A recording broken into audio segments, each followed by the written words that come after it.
बिस्मिल्लाहिर्रहमानिर्रहीम। The topic of today's discussion is point number 105, जिसमें दिया हुआ एक फार्मर लंग है, उसको लंग की कैल्सिफिकेशन डेवलप हो गई है, तो जो कॉज होगी वो एस्परजिलोसिस होगी। डिसऑर्डर्स में जो फार्मर्स लंग होता है, मोल्डी है या ग्रेन डस्ट की वजह से आपको फार्मर्स लंग डेवलप हो जाता है, मोल्डी है या ग्रेन डस्ट की वजह से। जो एंटीजेंस होते हैं वो माइक्रोपोलिस्पोरा फेनी होता है, एस्परजिलस फ्यूमिगेटस होता है, इस पर एस्परजिलोसिस होती है, और सैक्रोपोलिस्पोरा रेक्टिविलगुला होता है, रेक्टिविलगुला। 3 एजेंट्स होते हैं जो आपकी फार्मर्स लंग कराते हैं। सबसे पहले माइक्रोपोलिस्पोरा फिनी, एस्परजिलस फ्यूमिगेटस एंड सैक्रोपोलिस्पोरा रेक्टिविलगुला।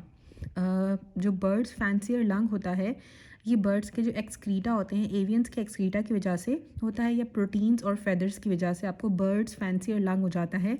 इसके अंदर जो एजेंट होती हैं वो एवियन की सीरम प्रोटीन्स होती हैं, जिसकी वजह से बर्ड्स फैंसियर लंग हो जाता है। बिसिनोसिस होती है टेक्सटाइल इंडस्ट्रीज़ वाले लोगों के अंदर कॉटन डस्ट की वजह से। इन्हलेशन ह्यूमिडिफाई फीवर होता है जब आपकी एयर कंडीशनिंग कंटेमिनेशन जब होती है आपकी एयर कंडीशनिंग की, तो आपको इन्हलेशन फीवर होता है। ये थर्मोफिलिक एक्टिनोमाइसिटीज़ की वजह से होता है। थर्मोफिलिक एक्टिनोमाइसिटीज़ की वजह से आपको कंटेमिनेशन हो जाती है आपकी एयर कंडीशनिंग की, और आपको इन्हलेशन या ह्यूमिडिफाइल फीवर डिवेलप हो जाता है। माल्ट वर्कर्स के अंदर एस्परजिलस क्लावेटस होती है। माल्ट वर्कर्स के अंदर एस्परजिलस क्लेवेटस होती है। इन्वेस्टिगेशन हम कराते हैं तो हमें ब्लड के अंदर कोई इयोसिनोफिलिया नहीं मिलता है, एक्सेप्ट जो एलर्जिक ब्रोंकोपल्मोनरी एस्परजिलोसिस होती है, जो ABP होती है, ये एक हाइपर सेंसिटिविटी रिस्पॉन्स होता है आपके एस्परजिलस फंगस का, जो कि ग्रो करती है लंग के म्यूकस में, और ये एस्थमा के साथ एसोसिएटेड होती है और सिस्टिक फाइब्रोसिस के साथ एसोसिएटेड होती है, और ये ब्रोंकोएक्टेसिस और इयोसिनोफिलिया कराती है। जो एलर्जिक ब्रोंकोपल्मोनरी एस्परजिलोसिस होती है, इसमें आपको इयोसिनोफिलिया भी होता है, ब्रोंकोएक्टेसिस कराती है, साथ ही सिस्टिक फाइब्रोसिस और एस्थमा वाले पेशेंट्स के साथ एसोसिएटेड होती है। इसमें आपको जो लंग का म्यूकस होता है उसमें आपके एस्परजिलस फंगस की ग्रोथ हो जाती है, और ये एक हाइपर सेंसिटिविटी रिस्पॉन्स होता है। अब MCQs दिए हुए हैं, जो फार्मर लंग डिजीज़ होती है वो ग्रेन डस्ट की वजह से होती है या फिर मोल्डी है की वजह से होती है। एक फार्मर है जिसको राइट लोब के अंदर कॉइन की तरह का मैस मिल रहा है, जो कि 3.4 सेंटीमीटर का है। जो मोस्ट कॉमन कॉज होगी वो क्या होगी? एस्परजिलोसिस। मोस्ट कॉमन कॉज जो होती है वो एस्परजिलोसिस होती है, जिसकी वजह से आपको फार्मर लंग डिजीज़ होती है। एक गार्डनर है, उसको क्रॉनिक कफ है, और चेस्ट एक्सरे के ऊपर हमें 2.5 सेंटीमीटर 2.5 सेंटीमीटर कैल्सिफिक मैस नज़र आ रहा है, तो डायग्नोसिस क्या होगी? एस्परजिलोसिस। एस्परजिलस फ्यूमिगेटस की वजह से ज़्यादातर गार्डनर्स के अंदर या फार्मर्स के अंदर जो है वो हमें कैल्सिफिकेशन या हमें कोई मैस मिलता है। जो फार्मर्स लंग की अगर कैल्सिफिकेशन हो रही है तो एस्परजिलोसिस होगी। एक मैन है जो कि गार्डनर है, पिछले 15 ईयर से वो सॉर थ्रोट के साथ प्रेजेंट किया है कि एक हफ्ता पहले उसको गला ख़राब हुआ था। हिस्ट्री में उसको पहले भी चेस्ट पेन होता रहता है, लेकिन कोई और सिम्टम्स नहीं है। लेकिन अगर आपको राउंड कैल्सिफाइड मैस मिलेगा राइट लंग के अंदर, राइट लंग के लोअर लोब के अंदर, तो क्या होगी? एस्परजिलोसिस होगी। अगर आपको कोई मैस मिल रहा है या अगर आपको कॉइन लाइक लीजन मिल रहा है या कैल्सिफिक मैस है, तो एस्परजिलोसिस होगी, और होगा ये फार्मर्स के अंदर या गार्डनर्स के अंदर जिनका प्लांट से एक्सपोजर होगा। जो IV ड्रग यूज़र्स होते हैं उन्होंने रीसेंट ट्रैवल हिस्ट्री या प्रेजेंट किया कफ के साथ, शॉर्टनेस ऑफ ब्रेथ के साथ, और मल्टीपल कैविटरी लियंस आपको नज़र आ रहे हैं पूरे के पूरे लंग के अंदर, और नोडुलर लियंस नज़र आ रहे हैं। तो ऑर्गेनिज्म जो इन्वॉल्व होगा वो एस्परजिलस होगा, और एस्परजिलोसिस होगी IV ड्रग यूज़र्स के अंदर जिनकी रीसेंट ट्रैवल हिस्ट्री है, कफ है, शॉर्टनेस ऑफ ब्रेथ है, और साथ हमें कैविटरी लियंस नज़र आ रहे हैं इंटायर बोथ लंग्स के अंदर, और नोडुलर लियंस भी हैं। कैविटरी लियंस भी हैं, नोडुलर लियंस भी हैं, तो एस्परजिलोसिस होगी। एक गार्डनर है, पिछले 15 साल से उसको सॉर थ्रोट था, एक हफ्ता हुए ही उससे हिस्ट्री दे रहे हैं कि उसको चेस्ट पेन था, लेकिन कोई और सिम्टम्स नहीं है। चेस्ट एक्सरे के ऊपर हमें राउंड कैल्सिफिक मैस नज़र आ गया, तो एस्परजिलोसिस होगी। एक फार्मर है, सफ़र कर रहा है नेज़ल कंजेशन से, सीवियर कफ है, एपिसोडिक डिस्निया भी होता रहता है उसको, और चेस्ट एक्सरे के ऊपर आपको मैस नज़र आ रहा है। उसकी IgE के लेवल और इयोसिनोफिल लेवल्स ज़्यादा हुए हुए हैं, तो कॉज क्या होगी? एस्परजिलोसिस। हमने पढ़ा कि जो एलर्जिक ब्रोंकोपल्मोनरी एस्मा होता है उसके अंदर आपके इयोसिनोफिल्स के लेवल ज़्यादा हो जाते हैं, क्योंकि हाइपर सेंसिटिविटी रिएक्शन होता है। एक वमेन है, उसको फीवर हुआ है, नॉन प्रोडक्टिव कफ हो रही है, वेट लॉस भी हो रहा है उसका, और एक्सपिरेटरी एपिसोडिक वीज आ रही है। चेस्ट एक्सरे के ऊपर आपको लंग्स के अंदर पेरी हाइलर स्मॉल नोड्यूल्स नज़र आ रही हैं, हाइलम के इर्द गिर्द आपको छोटे छोटे नोड्यूल्स नज़र आ रहे हैं। लैब इन्वेस्टिगेशन के ऊपर अगर IG ज़्यादा होगी 1 साल से, तो डायग्नोसिस क्या होगी? Invasive aspergillosis. IgE जो होती है वो एस्परजिलोसिस के अंदर ज़्यादा हो जाती है। साथ आप चेस्ट एक्सरे कराते हो तो हमें नोड्यूल्स नज़र आते हैं, फीवर होगा, नॉन प्रोडक्टिव कफ होगी, वेट लॉस भी हो रहा होगा, और एक्सपिरेटरी एपिसोडिक वीज भी होती है। एक 12 साल का बच्चा है, कफ के साथ प्रेजेंट कर रहा है, साथ उसको वीजिंग भी हो रही है पिछले 7 सालों से, और एक्सरे के ऊपर बायलैटरल ब्रोंकिएक्टेसिस हुई हुई है, थिक स्पूटम आ रहा है, साथ उसके अंदर इयोसिनोफिल्स भी है, इयोसिनोफिलिया उसको हुआ है, जो कॉज होगी वो एस्परजिलोसिस होगी। राइनोसाइनोसाइटिस की रिपोर्ट थी, आपको इन्वेजन होगी उसकी लैमिना मीडिया की, और एक्सटेंसिव एंडोथेलियल डैमेज है, थ्रोम्बोसिस हुई हुई है, जो मोस्ट लाइकली कॉज है वो म्यूकोरमाइकोसिस है।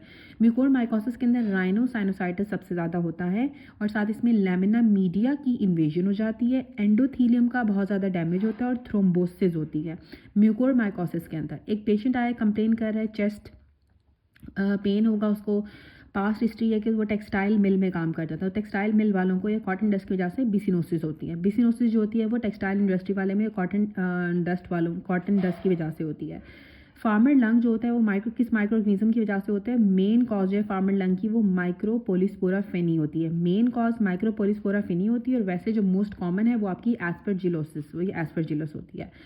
एक मैन आया है, इसको कोई कफ नहीं है, चेस्ट एक्सरे के ऊपर हमें डिफ्यूज लंग फाइब्रोसिस नजर आ रही है, तो इनऑर्गेनिक डस्ट की वजह से। जब आप इनऑर्गेनिक डस्ट लेते हो जिसमें आपका सिलिका हो सकता है आपका, तो उसकी वजह से आपको डिफ्यूज लंग फाइब्रोसिस हो जाती है, लेकिन इसमें कोई कफ नहीं हो रही है, ना ही उसका फीवर है, लेकिन बस चेस्ट एक्सरे के ऊपर अगर आपको डिफ्यूज लंग फाइब्रोसिस नजर आ रही है तो इनऑर्गेनिक डस्ट की वजह से होगी। एक 40 ईयर ओल्ड मेल प्रेजेंट किया है शॉर्टनेस ऑफ ब्रेथ के साथ, और उसको कफ भी हो रही है, शॉर्टनेस ऑफ ब्रेथ है, और साथ उसको प्रोग्रेसिव कफ है। चेस्ट एक्सरे के ऊपर हमें डिफ्यूज इंटरस्टिशियल फाइब्रोसिस मिल रही है, तो कॉज क्या होगी? Inorganic dust. इनऑर्गेनिक डस्ट की वजह से डिफ्यूज लंग फाइब्रोसिस हो जाती है। अब यहाँ पे दिया हुआ है कि एक नॉन स्मोकर है, उसको प्रोग्रेसिव डिस्निया हो रहा है, साथ उसको कफ नहीं है पिछले 15 सालों से, उसको डिफ्यूज इंटरस्टिशियल पैचेस नजर आ रहे हैं पूरे के पूरे लंग के अंदर, तो रेस्ट ऑफ एग्जामिनेशन उसकी नॉर्मल है, तो इनऑर्गेनिक डस्ट की वजह से। इनऑर्गेनिक डस्ट की वजह से कोई सिम्टम्स नहीं आते हैं, बस लंग के ऊपर हमें डिफ्यूज पैचेस नजर आते हैं, या फिर आपकी डिफ्यूज लंग फाइब्रोसिस हो जाती है, पूरे लंग की फाइब्रोसिस होना स्टार्ट हो जाती है इनऑर्गेनिक डस्ट की वजह से। एक पेशेंट प्रेजेंट किया है शॉर्टनेस ऑफ ब्रेथ के साथ, चेस्ट एक्सरे के ऊपर अगर आपको डिफ्यूज इंटरस्टिशियल फाइब्रोसिस या डिफ्यूज लंग फाइब्रोसिस नजर आ रही है, तो कॉज होगी वो इनऑर्गेनिक डस्ट होगी। उसके बाद यहाँ पे दिया हुआ है कि एक COPD का पेशेंट है, उसका जो ऑक्सीजन का प्रेशर है 10 सेंटीमीटर वाटर के ऊपर बाय पीप जो है उसको 24 आवर्स पे कॉज करेगा नीमोथोरेक्स। ठीक है, अगर ऑक्सीजन प्रेशर जो 10 सेंटीमीटर वाटर के ऊपर by PEEP for 24 hours will cause pneumothorax करा देगा। अब नीमोथोरेक्स क्या होता है? नीमोथोरेक्स 4 तरह का दिया हुआ था, एक प्राइमरी स्पॉन्टेनियस होता है, एक सेकेंडरी स्पॉन्टेनियस होता है, एक ट्रोमैटिक नीमोथोरेक्स होता है, एक आपका टेंशन नीमोथोरेक्स होता है। अब हम MCQ पढ़े थे कि एक COPD का पेशेंट है, अगर आप उसको पॉजिटिव एंड एक्सपिरेटरी प्रेशर से 10 सेंटीमीटर वाटर आपने ऑक्सीजन प्रेशर दिया, 10 सेंटीमीटर वाटर के लिए 10 सेंटीमीटर वाटर पे ऑक्सीजन प्रेशर दिया आपने पीप के थ्रू 24 आवर्स के लिए, तो COPD वाले पेशेंट को नीमोथोरेक्स डेवलप हो जाता है। जो आपका पॉजिटिव एंड एक्सपिरेटरी प्रेशर होता है ना, वो प्रेशर होता है लंग्स के अंदर, जो एटमॉस्फेरिक प्रेशर से अबव होता है, लंग्स के ऊपर रहता है। जब आप एक्सपायरेशन कर लेते हो तो भी जो आपके लंग्स के अंदर प्रेशर रहता है उसको हम कहते हैं पॉजिटिव एंड एक्सपिरेटरी प्रेशर। अब जो पॉजिटिव एंड एक्सपिरेटरी प्रेशर होता है ना, वो आपकी एयरवेज को ओपन रखता है ताकि आपकी एडिक्वेट ऑक्सीजनेशन होती रहे जब पेशेंट जब वो खुद से ब्रीथ नहीं कर पाते हैं। पीप वेंटिलेशन के अंदर हम जो है वो उसको उसके एयरवे को ओपन रखते हैं जब पेशेंट खुद ब्रीथ नहीं कर पा रहा होता है। अब जो नीमोथोरेक्स है इसकी 4 टाइप्स बताई गई थी, primary नीमोथोरेक्स, secondary नीमोथोरेक्स, primary spontaneous नीमोथोरेक्स, secondary spontaneous नीमोथोरेक्स, traumatic नीमोथोरेक्स and tension नीमोथोरेक्स। Spontaneous नीमोथोरेक्स 2 तरह का होता है, एक प्राइमरी होता है, एक सेकेंडरी होता है। प्राइमरी का मतलब होता है कि आपके जो एपिकल ब्लेब्स होते हैं और जो सिस्ट होती हैं वो रप्चर कर जाती हैं। ज़्यादातर ये टॉल थिन यंग मेल्स के अंदर होती हैं, कि जो आपकी लंग्स की एपिक्स के ऊपर जो ब्लेब्स बनती हैं, जो सिस्ट बनती है वो रप्चर कर जाती हैं। टॉल थिन यंग मेल्स के अंदर प्राइमरी स्पॉन्टेनियस नीमोथोरेक्स डेवलप हो जाता है। जो सेकेंडरी स्पॉन्टेनियस नीमोथोरेक्स होता है ये किसी ना किसी सेकेंडरी है तो किसी लंग डिजीज़ की वजह से होता है, जैसे कि जब आपके एम्फीसीमा के अंदर बुला बने हुए होते हैं वो रप्चर करते हैं, या इन्फेक्शंस की वजह से कोई इन्फेक्शियस अगर वहाँ पे एब्सेस बनी होगी जब वो रप्चर करेगी तो आपको सेकेंडरी स्पॉन्टेनियस नीमोथोरेक्स डेवलप हो जाता है। जब हम मैकेनिकल वेंटिलेशन को यूज़ करते हैं बहुत ज़्यादा हाई प्रेशर के साथ, तो बैरोट्रॉमा प्रेशर की वजह से जो ट्रॉमा होता है उसकी वजह से भी आपको सेकेंडरी स्पॉन्टेनियस नीमोथोरेक्स डेवलप हो जाता है। जो ट्रोमैटिक नीमोथोरेक्स होता है वो किसी भी ब्लंट इंजरी से हो सकता है, अगर आपकी रिब फ्रैक्चर हो गई या पेनिट्रेटिंग इंजरी है जैसे गन शॉट ट्रॉमा होता है तो उसकी वजह से आपको ट्रोमैटिक नीमोथोरेक्स डेवलप हो जाता है। जो टेंशन नीमोथोरेक्स होती है वो कोई भी हो सकता है, जब एयर आपकी फ्लूइड स्पेस के अंदर तो आ सकती है लेकिन बाहर नहीं जा पाती है, इसकी वजह से अंदर जो है वो एयर ट्रैपिंग स्टार्ट हो जाती है और आपको टेंशन नीमोथोरेक्स डेवलप हो जाता है।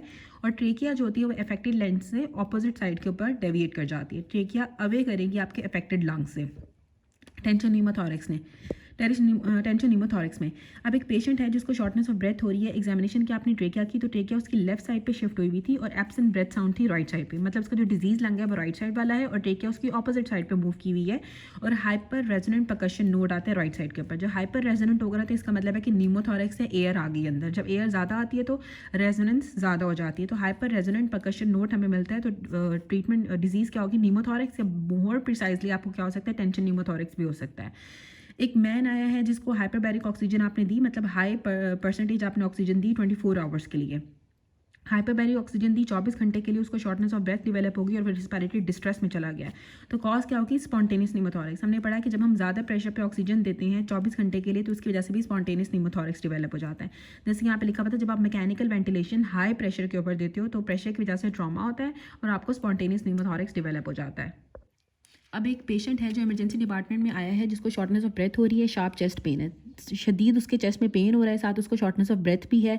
एग्जामिनेशन के ऊपर कोई एयर एंट्री नहीं हो रही है राइट साइड से और हाइपर रेजोनेंट परकशन नोट आपको मिला है। शॉर्टनेस ऑफ ब्रेथ है, शार्प चेस्ट पेन है, कोई एयर एंटर नहीं कर रही है राइट साइड से, हाइपर रेजोनेंट परकशन है, लंग्स कोलैप्स हुए हैं उसके इनसाइड, चेस्ट आपकी प्रोट्यूट कर रही है आउटवर्ड।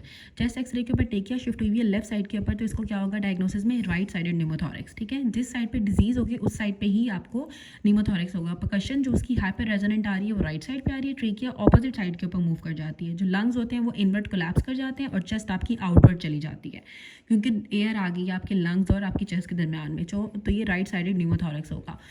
अब ग्रेटेस्ट चांस होता है न्यूमोथॉरिक्स फॉर्मेशन का जब हम सीवीपी इंसर्ट कर रहे होते हैं राइट सबक्लेवियन वेन से। सीवीपी जब आप सेंट्रल वीनस जब आप लाइन डालते हो सीवीपी के अंदर, आपके राइट सबक्लेवियन वेन की वजह से आपको न्यूमोथॉरिक्स होने का चांस बढ़ जाता है।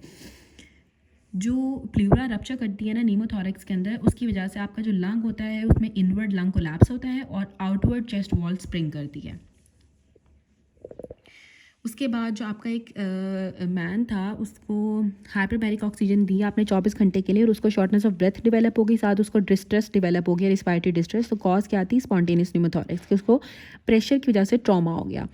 जो राइट साइडेड न्यूमोथॉरिक्स होता है उसमें जो एटमॉस्फेरिक और जो प्लूरल प्रेशर होते हैं वो इक्वल हो जाते हैं। राइट साइडेड न्यूमोथॉरिक्स के अंदर आपको वैसे भी न्यूमोथॉरिक्स के अंदर क्या होगा कि आपके एटमॉस्फेरिक और प्लूरल प्रेशर इक्वल हो जाते हैं।